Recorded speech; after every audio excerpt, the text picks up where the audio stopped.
Ladies and gentlemen, brothers and sisters, it is well with you according to the will of God in Jesus' name. I am Pastor Temitope Okusonya. And today, what we are discussing is titled, Your Purpose in Life. Your Purpose in Life. Our text will be taken from the book of Proverbs chapter 19 and verse 21. Proverbs chapter 19 and verse 21, which reads, "There are many devices in a man's heart. Nevertheless, the counsel of the Lord, that shall stand." There are many ideas in the heart of a man. There are many devices in the heart of man. But only the counsel of the Lord shall stand. Let me ask you this rhetorical question. Who are you? That's the first question. Why are you here? The first question, who are you, has to do with your identity. The second question, why are you here? It has to do with your purpose. Now the third question is this: where are you going? It has to do with your vision. Don't forget, brethren, the title is Purpose in Life. What is purpose? Purpose is the reason why something is done, created, or for which something exists. That is purpose. The reason why something was done. I did this thing because of A.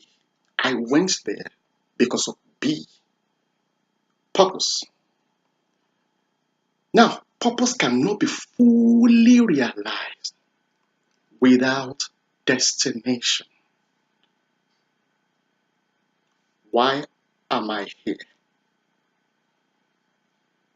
You will not be able to answer that question very well until you know where you are going. Between purpose and your destination is a parameter to determine your success. That parameter is called your vision. Vision. Now, without purpose, success can never be attained. Without purpose, success can never be attained. You end up being frustrated instead of having fulfillment. When you know your purpose and you are in your purpose, you are fulfilled. But if not, you live a life of frustration. Understand one thing, brethren. God is a God of purpose. There's a reason why He created you. You are not a mistake. You might have heard that Daddy said I was going to have 4 children, and I ended up having 5. And you are looking at yourself and saying, well, after all, Daddy said I'm a mistake. No, that is not the will of God. Because the word of the Lord explains to us that when father and mother forsake me, then the Lord will take care of me. Understand one thing. Our earthly parents are caretakers. Your father, your mother, is God of heaven. You were wonderfully and fearfully created, according to Psalm 139 and in verse 14. So God is a God of purpose. John 3:16 explained that to us. For God so loved the world that He gave us His only begotten Son. Whosoever believeth in Him should not perish, but have everlasting life. That's the purpose. For whosoever believeth in Him, God is a God of purpose. He told Jeremiah in Jeremiah chapter 1 and in verse 5. He said, before I formed thee in the belly, I knew thee. And before thou camest forth out of the womb, I sanctified thee and ordained thee prophet to the nation. That is the purpose. I ordained thee prophet to the nation. In John chapter 18 and verse 17, Pilate asked the Lord Jesus Christ, art thou a king? The Lord answered, thou sayest that I am a king, and to this end was I born. I am a king. Nobody made me king here. I've been a king before the foundation of the earth. For this purpose, on the surface of the earth, so that you guys may know, for this purpose was I born. So God is a God of purpose. Everything God made, He made for purpose. In fact, the Bible explains to us in Proverbs chapter 16 and verse 4, even the wicked, the Lord made for that day of evil. Can you believe that? Even the wicked, the Lord made them for the day of evil. So everything God made, He made for a purpose. Romans chapter 9 and verse 17 explain to us that God made Pharaoh to display His power in the life of Pharaoh. As at then, Pharaoh was like the king of the world, so to say. Because of civilization and everything. You remember at this point in time, the whole world was in, famine.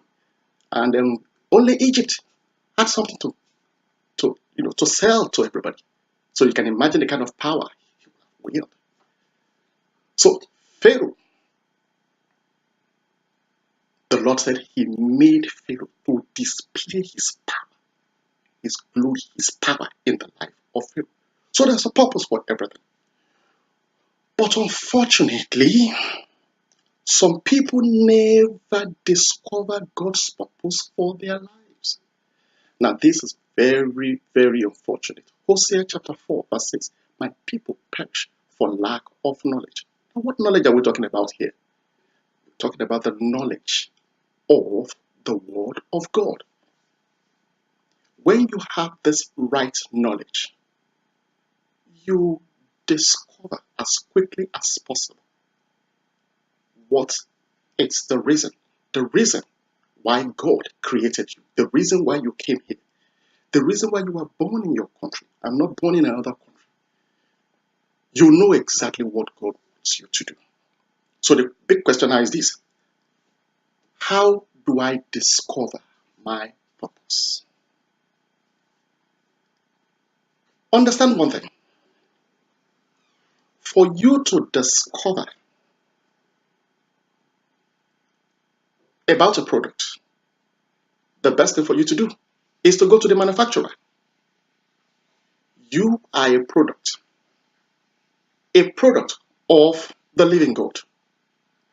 For you to know the blueprint of your life, you need to go back to your manufacturer. Who is the manufacturer we're talking about?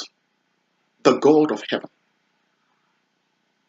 In Jeremiah chapter 18, starting from verse 1, the Lord told prophet Jeremiah, meet me in the potter's house, and there I will speak to you.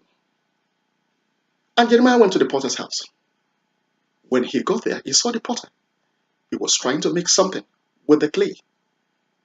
Somewhere along the line, it got mad. That means, there was some sort of mistake somewhere. And then the potter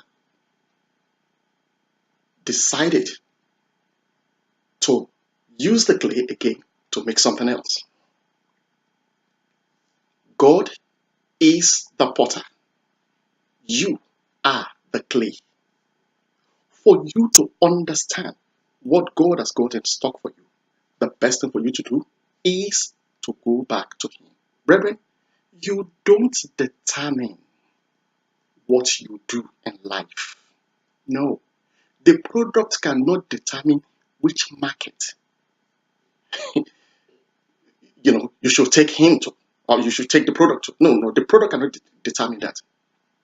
You don't determine what you do. Maybe by your education, by your this, no, you don't do that.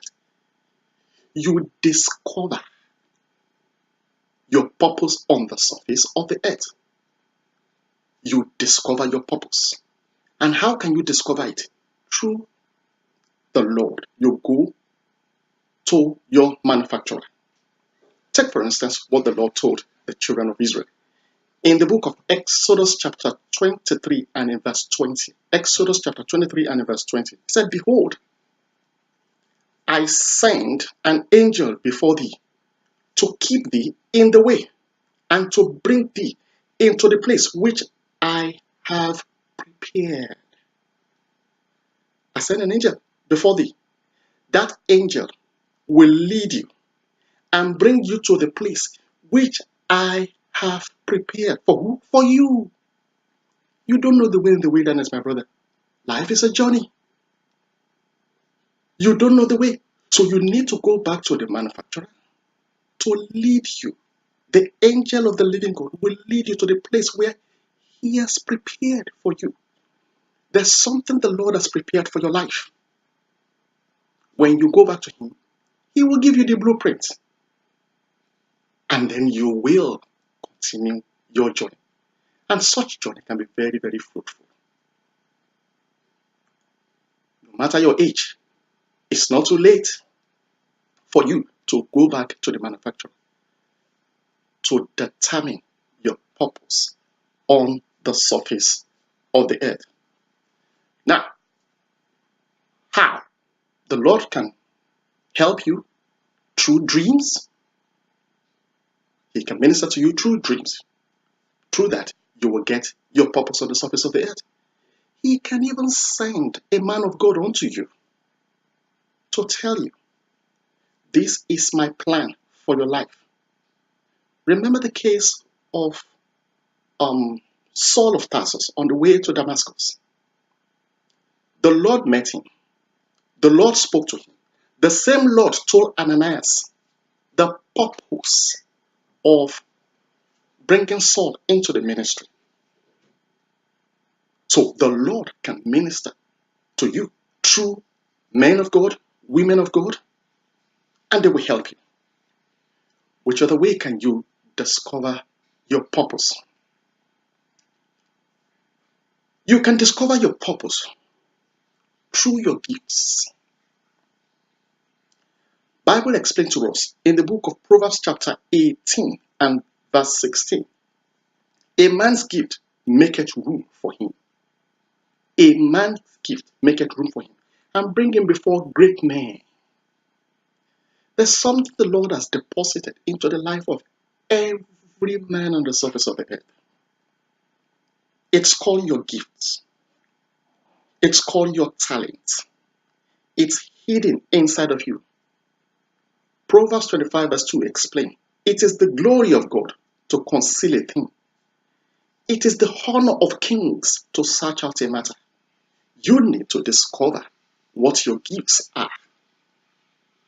For somebody, for Mr. A, it might just be one. For others, it might be 2, 3. The more you go to the Lord to help him, the more you discover what God has deposited inside of you. This gift we're talking about, these are things that the Lord has put inside of you. People call it work. You see it as hobby or talent. It's basically tailored to the things, the problems you can solve. The word of the Lord said, when you discover your gift, this your gift will bring you before great men. Daniel was able to discover his gift, even as a very young boy. And the gift took him to the highest, level, so to say, in Babylon. Joseph discovered his gift too. And I believe, God, that if you take time to look at yourself, what thrills you? What do you really enjoy doing? By the grace of God, with prayers, the Lord will direct you. You will know things that thrills you. And through that, you will understand, you will discover your gifts.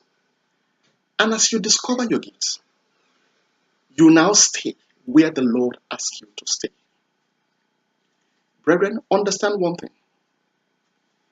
In the choice of career, or in anything you want to discover from God, the very moment you know it, you stay there. Take, for instance, the Lord has made you to understand that you are to be a teacher. You stay in your gift. You don't run helter-skelter. You don't say, oh, the economy is bad. Because of that, things are not really working well. Things might not be working well for others, but it will work well for you if you stay in your gift. What you need to ask the Lord to do is to ask God for innovation and creativity. The Lord told Isaac not to leave where he was. Everybody was going to Egypt. Say, oh, there's bread in Egypt. And everybody was leaving the land of the Philistines to Egypt. But the Lord told him, stay here. And through creativity, through innovation, the Bible explains to us that the man prospered. He became the most successful man, even in the country. The Lord is ready to help you to discover your purpose on the surface of the earth. The question is, are you ready to take time to listen to Him? Are you ready to take time to pray, to get to know what the Lord has earmarked for you? It has nothing to do with your education. You might be educated in A, and the Lord might be taking you to C. So it's not based on your education. It's not based on your intelligence. It's based on what the Lord has written down for you. Brethren, I pray that the Lord will help you to discover your purpose on the surface of the earth so that you don't live a frustrated life. God bless you as you discover your purpose in life in Jesus' name.